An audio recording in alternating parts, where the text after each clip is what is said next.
Assalamualaikum warahmatullahi wabarakatuh.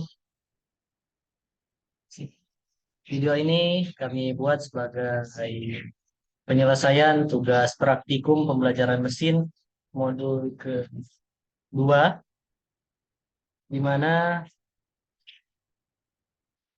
tema pada praktikum kali ini adalah perancangan model multiple linear regression pada dataset PT XYZ.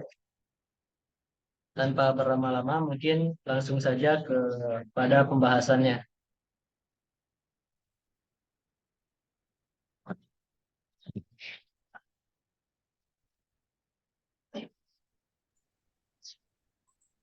Nah, pertama latar belakang.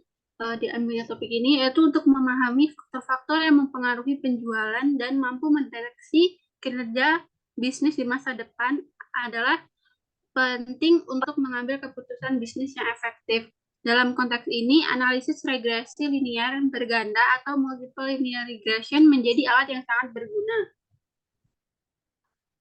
Nah, pada dataset yang digunakan telah disediakan info yang disediakan data yang mencakup penjualan dari beberapa daerah seperti data penjualan, pemasukan, serta faktor yang mempengaruhinya.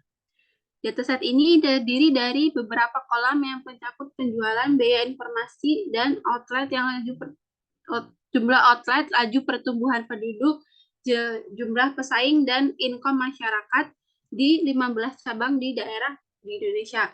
Masalah yang akan rumusan masalahnya yaitu bagaimana faktor pendukung di setiap daerah dapat mempengaruhi jumlah penjualan dan pendapatan atau income dan dianalisis menggunakan multiple linear regression.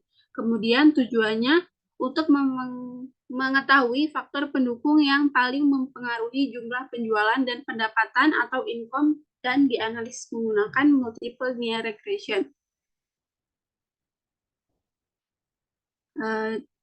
Dengan dibuatnya perancangan multiple linear regression ini diharapkan dapat memberikan wawasan yang berharga kepada perusahaan dalam mengoptimalkan operasi penjualan mereka. Melalui analisis ini, perusahaan dapat membuat keputusan yang lebih baik dan mengembangkan strategi yang lebih efektif untuk mencapai target penjualan. Kemudian penjelasan akan dilanjutkan oleh rekan saya.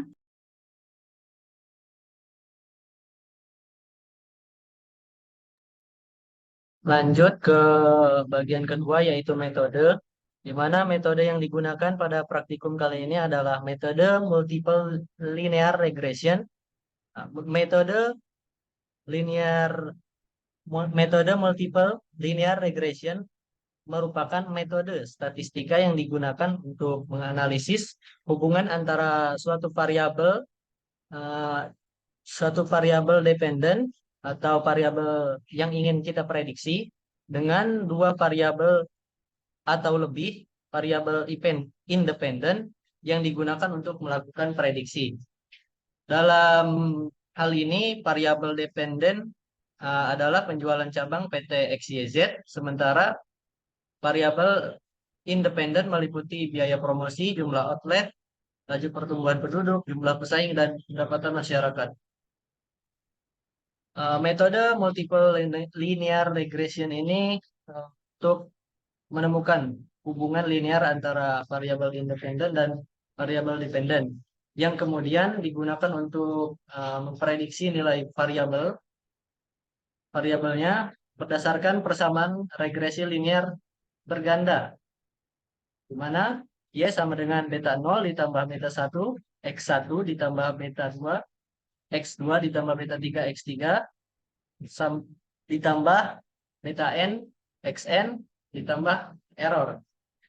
Di mana Y adalah variabel dependen, X1, X2, dan X3 sampai X ke N merupakan variabel independen, beta 0, beta 1, beta 2, beta 3, dan beta N adalah koefisien regresi yang mengukur sejauh mana variabel independen mempengaruhi variabel dependennya.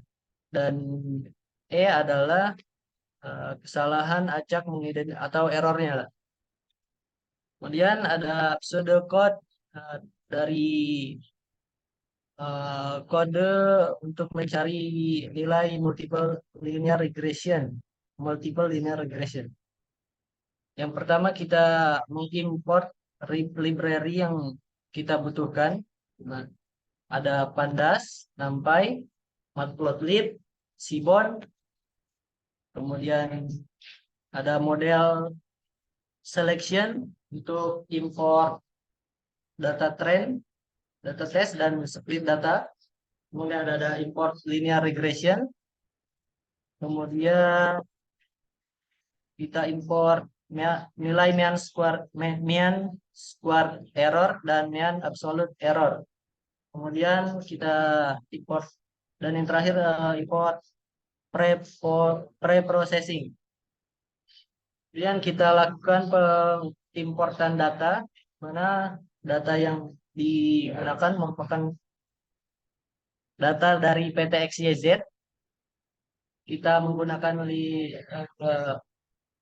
library Pandas untuk manipulasi datanya. Kemudian kita hapus kolomnya dengan menu drop. Kemudian kita tampilkan beberapa baris dari datanya. Kemudian kita akan membuat scatter plot untuk mengetahui si sebaran datanya gitu. Untuk mengetahui pengaruh atau prediksi hubungan antara variabel independen dan variabel dependennya. Di mana kita akan memanggil fungsi scatter plot dari SNS atau Seaborn dengan variabel X, variabel Y, dan data frame. Kemudian kita akan membuat fitur-fitur dari variabel independen dan variabel dependennya, di mana X sebagai variabel fitur atau data frame dihapus. Kemudian Y merupakan variabel target dari data frame-nya. Kemudian kita men-split data atau membagi data menjadi data trend dan data test, di mana data X, Y trend dan Y test. Selanjutnya kita membuat model regresinya, di mana kita gunakan fungsi linear regression yang sudah kita import sebelumnya.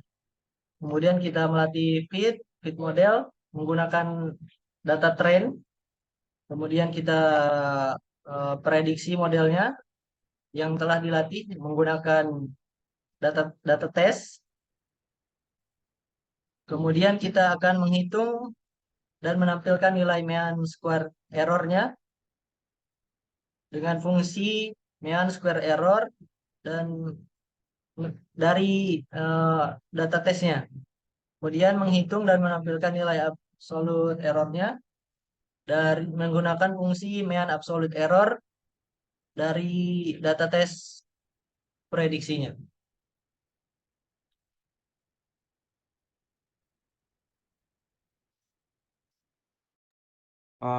Kemudian kita masuk ke dalam flowchart. Di sini mungkin gambaran lebih singkat terkait pseudocode yang sudah dibuat. Pertama kita masuk ke dalam pembuatan data sesuai dengan studi kasus yang sudah diberikan. Kemudian kita mengaksesnya dengan collapse. Kemudian kita mengimport modul-modul yang akan kita pakai ke depannya nanti. Kemudian ada penentuan variabel target dan variabel fitur. Nah, dari sini dibuat sebuah visualisasi untuk melihat persebaran serta hubungan dari variabel tersebut. Kemudian ada pembagian data tes dan train. Kemudian dari pembagian data tersebut kita buat model regresi linear.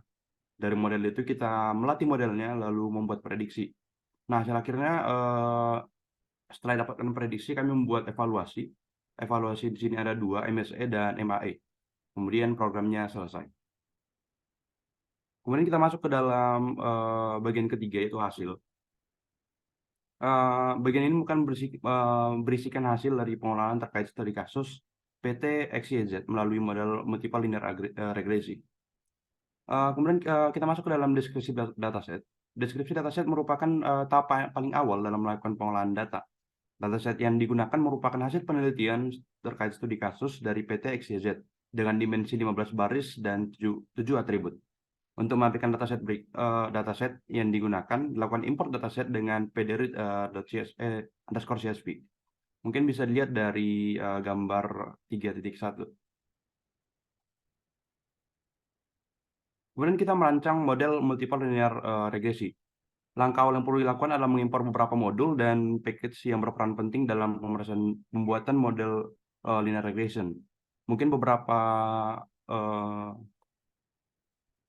beberapa modulnya dapat kita lihat di gambar 321.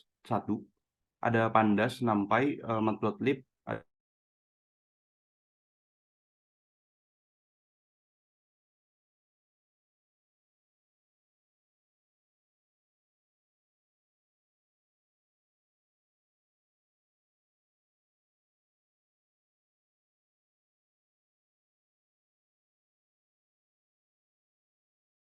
di sini ada gambar 3.2.2. Dilakukan import dataset PTXYZ ke dalam variabel df. Kemudian atribut yang bertipe data string. Di sini kebetulan variabel fiturnya kami ambil adalah daerah. Untuk memperjelasnya kami buat menjadi numerik untuk setiap daerahnya. Nah, setiap daerahnya direpresentasikan dari angka 1 hingga 15. Oke, kita langsung masuk ke gambar 324. Setelah melakukan pembagian, kami membuat visualisasi scatter plot menggunakan modul Seaborn terhadap daerah daerah sebagai X dan atribut income sebagai nilai Y. Nah, dari plot yang sudah ditampilkan, kita bisa lihat persebaran data. Terlihat dari gambar 3.2.5, income tertinggi berada di daerah 1, yaitu Jakarta, dan income terendah berada di daerah Tangerang. Income tertinggi bernilai 5,5 dan nilai terendah berada di 2,5. Kemudian kita langsung masuk ke gambar 32.6. Di sini kami memisahkan fitur-fitur dari variabel independen dan variabel targetnya. Yang nanti fitur-fiturnya ini nanti akan kami masukkan ke dalam pengujian dan juga kami masukkan ke dalam prediksi.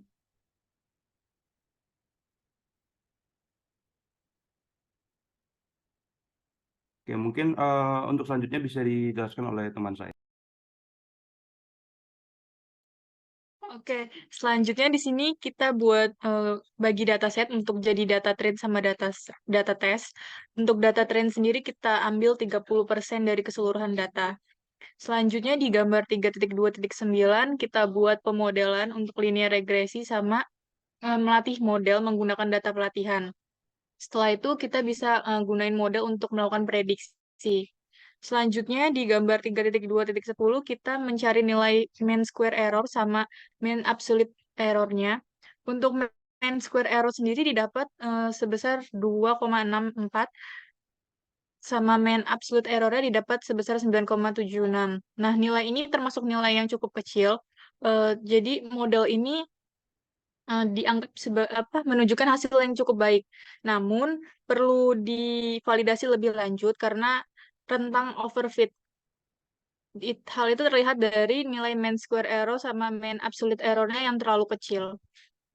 Selanjutnya bisa dilanjut sama Dita. Baiklah, kesimpulan yang dari kita dapatkan penelitian pada praktikum kali ini yaitu didapatkan hasil bahwa model regresi linear telah berhasil untuk dilatih dan dievaluasi.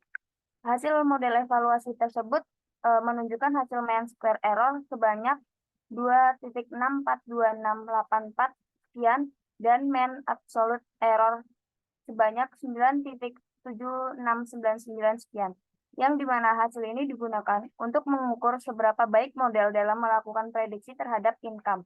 Hasil dari analisis koefisien regresi juga menunjukkan bahwa fitur-fitur atau kolom-kolom yang dimiliki pengaruh paling signifikan terhadap prediksi income, yaitu pada nilai absolut tertinggi dalam data frame koefisien.df. Sekian, saya kembalikan pada moderator.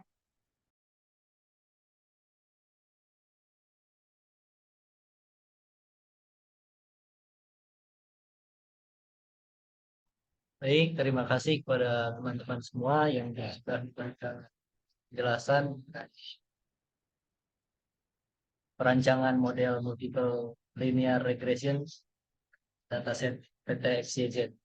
Mungkin uh, itu saja yang bisa kami sampaikan. Kurang dan lebihnya kami mohon maaf. Saya akhiri. Wabillahi taufiq wal hidayah. Wassalamualaikum warahmatullahi wabarakatuh.